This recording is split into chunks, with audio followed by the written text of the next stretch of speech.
My mistake. We went in different order today, Oh, did we? Well, not really. I just don't usually do We went in that the. part. No, you normally don't. That's why I was asking if you wanted to. Yeah, and it was fine. It was You did good. beautiful. Yes, thank you. Everybody. And here I am. So how is everybody today? It's pardon me? That Awesome. Yay! Yeah, you got to convince me. Now, it's a beautiful day out there. If you don't step out of the car, you can't tell how hot it is. It's really nice. But then when I get here, and it's almost always, sometimes not, but almost always a little warmer here than down in the valley and where I left, and I'm always surprised. I don't know why. When I open that door and it's like, whoa, because it gets pretty hot down there too. So today we are continuing our theme on the 12 powers, and this month, as most of you know, we're talking about the spiritual power of will. Let me turn on my recorder. We're talking about the spiritual power of will. And last time, I said that will is your yes and your no. And I also said that it's not about what we call willpower, like pushing and forcing and making things happen, but it's rather about the willingness to move in a direction. And in this case, a spiritual direction, closer to God and spirit and divine will. So we've come full circle right back, and let me get my clicker because I suddenly realized I can't do the slides without it. We've come full circle right back to the question, what about God's will?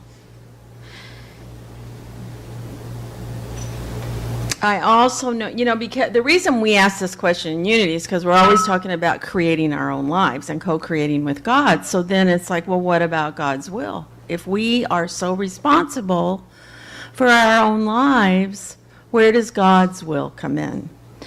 So I also noted last time that many people, and probably a few of us, were raised to search for God's will for us and with the idea that we're going to surrender to it in order to gain favor with God.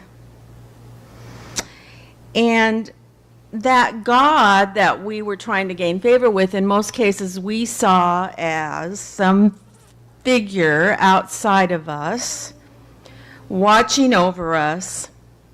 And whoops, we went backwards, didn't we? Watching over us and holding a specific plan for our lives. So I don't know, does that fit any of you, the way you were raised? It certainly fits me. I was raised in an evangelical Christian home, and that's what we were raised to believe. But then, Ellen Davenport comes along, and in her book, The 5 Principles, she reminds us that according to our first 2 principles, we are never separate from God or the one true power of the universe. And that is a force of love and creative energy. And that's because we are expressions of the divine with that spark of divinity within us. And she says, because of all this, we may be looking at this whole God's will thing backwards. Because as spiritual beings having a human experience, we have come in already with divinely inspired intentions and purposes. And our desires or our will actually springs from, it comes to us actually, springs up as a reminder of who we really are. And the closer connection we nurture to the one power and the divine source, the more those desires of ours look like God's will. They are directional signals on our spiritual journey. And I say that even if they don't, those desires don't always look like God's, or what we think God's will looks like, since everything in our life works for our good, no matter what decisions we make, they are all on the path to divine will. The more aligned we are with the divine, that is with love and creative energy I talked about, the more we're in line, the happier we'll be. And over time, most of us who seek a beautiful life tend to choose the things that lead us in that direction. But we still have the option. We talked about free will last time. We don't have to choose that beautiful, spiritually abundant life. We can choose any way we want. So that's where I place God's will in this whole spiritual power thing. And when I was driving here today, I was listening to a Wayne Dyer recording. And in it, he said something that reminded me, it's really in the end all about what Eric Butterworth said. It's about allowing yourself to be in the flow of spirit. It's all about the flow. And I don't know about you, I can feel the minute I'm out of the flow. And really, we can choose at any moment to move right back in the flow. We don't always. Sometimes we need to like wallow around out there outside of the flow for some reason. But that's really what the whole God's will thing is about, is just being aligned and smoothly going in the flow and allowing that to be. So it's the let it be thing again. So now, what about our part in co-creation of our lives? This comes about in the process of making all these day-to-day choices that we make. And every day, we make thousands of choices, literally thousands. They say about 35,000 choices and decisions a day. So if we're aligned with spirit, our decisions could be said in the old way of thinking to be within God's plan. Or I like to say, and we can just say, that we have remembered who we really are at our core. And rather than talking about doing God's will, I just like to think that we're just tuning in to what our inner spirit wishes to tell us. You know, it's really so interesting to me. When I was growing up in that evangelical faith, my brother, who was quite a bit older than I, he moved out of that belief system way younger than I did, and he hadn't been there for a long time. And he used to sit and talk to me when I was probably in high school, maybe college, I don't know. But he'd sit and we'd talk, and you know, you have these philosophical discussions, and he loved the CD radio, and so he had been thinking, and he says, you know, I think we're like the radio waves. We're all energy. We're just all energy, and we're all part of it. And he's telling me all this stuff, and I'm thinking, wow, he's really way out there. And listen to me, now I'm talking about all being energy. It is all energy. And I told him that before he died, not too long before he died. I said, do you realize we believe the same things now, don't you? We actually believe all the same stuff. It was really fun to revisit that conversation and realize that it took me longer, but we just got to the same place. And that's what we do when we make all those decisions and choices day by day. We just move in that direction toward our inner spirit. So Emmett Fox,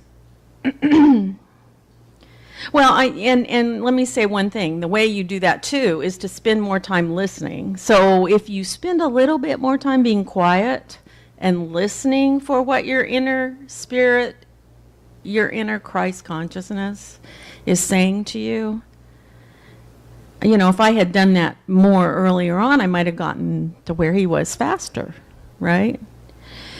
So, Emmett Fox, do you know who Emmett Fox is? Emmett Fox was a New Thought. A lot of people think he was Unity, but he actually wasn't Unity. But they all were trained by the same people. They all came up from the same place. But Emmett Fox was a New Thought minister. And in the early 20th century, he wrote this little pamphlet. Not this specific pamphlet, but he wrote what's in here. And he called it the Golden Key. Yeah, are you familiar with this? This is just, I forget about this periodically, and then it'll come back to mind and I'll think, oh, and it's so simple. And what he said was, you know, it wasn't originally written for Unity, but he gave permission for Unity to print a Unity version. And so that's what this is. And it's become a Unity classic. And he said that the golden key, what he called the golden key, will get you out of any difficulty. And it's so simple. He says all you have to do, whatever difficulty or problem you're having, if you stop thinking about it and focus on God, it will resolve. But he says, rather than trying to picture God, which is impossible anyway, think about all the things you know about God. God is wisdom, truth, inconceivable love, present everywhere, peace, infinitely powerful, knows everything, and so on. All the things you know about God.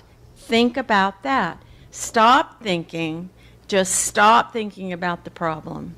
And this is where you get quiet with yourself, sit down, just stop thinking about whatever it is. Because usually we get into a monkey mind thing anyway, where it's swirling around our brain and we're not getting anywhere. Just stop and think about God. And that's all. He just says, think about God. He says, you don't even have to understand what you're thinking about, all these things that you're thinking about God. You don't have to have these deep, profound understandings. Just think about God. He says, if you're thinking about the problem while you're sitting there, you're not thinking about God. So go back to thinking about God. In other words, you're substituting God for whatever that problem is. And that's the solution. The idea is to just take that out of your consciousness for even a few moments. So it is definitely a form of prayer and meditation. And I suggest you try it. It's so simple. You don't need any special tools, any special resources, just you and thinking about God. And see how it might change just the perspective of your life. Try it this week. See what happens. And once this problem takes a secondary position, your mind is free then to create a path to healing and resolution. In essence, your co-creation with God is a spiritual partnership. It's a sacred contract that facilitates transformation, both in your life and in the world. And as you find your perfect place of service, then you help to change the world. As Ellen Davenport said, the way we know we're on the right track is it feels good and right. In the Bible, God's will is described as good, acceptable, and perfect in what is probably my favorite scripture of all time. And so that I believe the whole thing about aligning with God's will is about transformation as we move along our spiritual path. It's Romans 12:2, and it says, hello? Come on, there it is. It says, do not be conformed to this world, but be transformed by the renewing of your minds, so that you may discern what is the good and acceptable and perfect will of God. I think that says age instead of world, but that's just a little bit different translation. What is the good, so that you may discern what is the good and acceptable and perfect will of God. Be not conformed, but be transformed. This means that you try things and test things, and some versions say prove what is the good and acceptable and perfect. You're not expected to get it right every time. You're renewing your mind. That's the whole point. You're growing and learning. This is the process of aligning with God's will. It's already planted within the core of your very being. It's what we call Christ consciousness and unity. Some may think of it as the Holy Spirit. The names don't really matter. And all this testing and trying and are the thousands of choices I was talking about. One small step at a time along your path as a spiritual being having a human experience. So don't be afraid to ask the questions, doubt all the old beliefs, try and prove all the new ones. That's the process of co-creation. So, if that's the process, just how do we go about creating a wonderful life? First, you have to commit to living an authentic life. One that is true to you and no one else. We live in a society that's generally preoccupied with happiness, material success, and self-gratification. And it comes at us in these messages right in our face every day on the TV, the internet, and all different kinds of media. There are winners and losers in life, we're told, and we sure want to be one of those winners, don't we? Well, of course, there's nothing wrong with winning. But this is the culture we presently live in, where that's the whole focus. So we need to acknowledge that and know about that. However, being authentic means looking beyond this superficial part of life and finding meaning and purpose in a way that resonates with you, not for anyone else. And it resonates within your soul and heart and mind. So being authentic means living your truth day by day. And if your truth changes, then let your actions change. And if you find you've been living a wrong truth, you make amends and begin living a new one. So being authentic doesn't mean living the ultimate truth, whatever that is. It means living the truth you know and feel within today. Acting today in a way that reflects this truth and being true to yourself.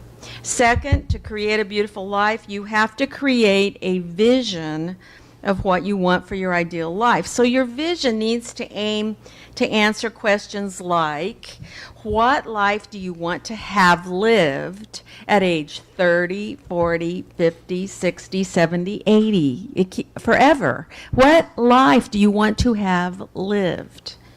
That's your vision. What kinds of people do you want to be surrounded by? What do you believe you're capable of? What are the greatest things you could accomplish? What do you wish you could change about the world? What could you contribute to the world that would make you feel proud and content? When you die, what would you want people to say and remember about you? In fact, start answering those questions, and your vision should be pretty easy to create. You also need to identify what matters to you in life. You need to go deep here and what's the real meaning of life to you? How should you live it?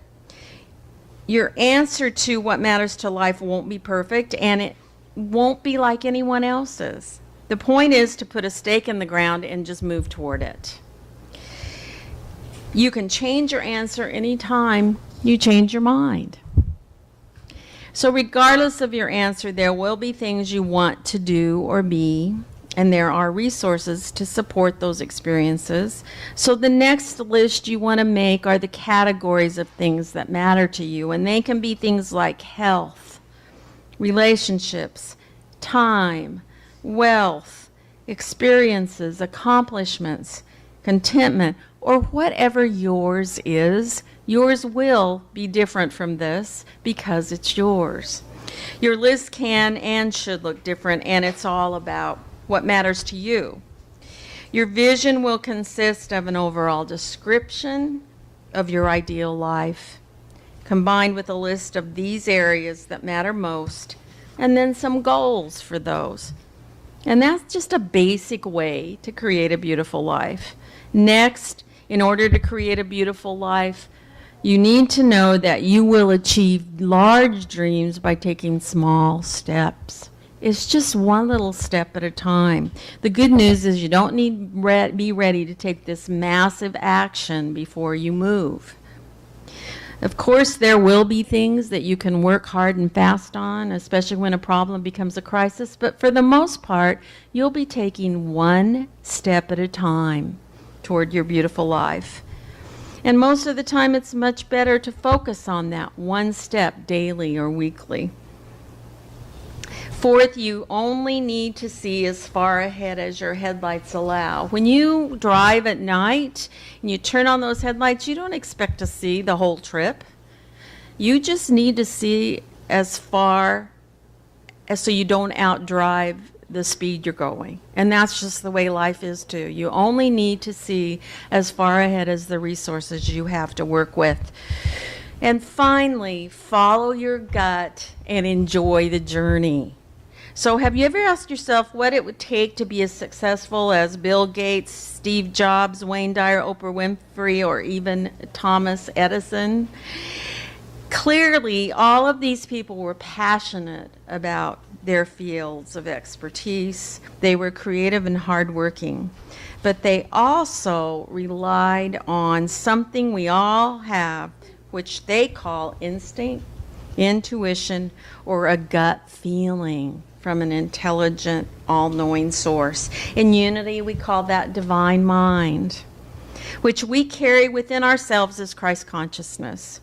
Whether you believe this source is actually spiritual or scientific, there is undoubtedly something within us, within each of us, that directs us.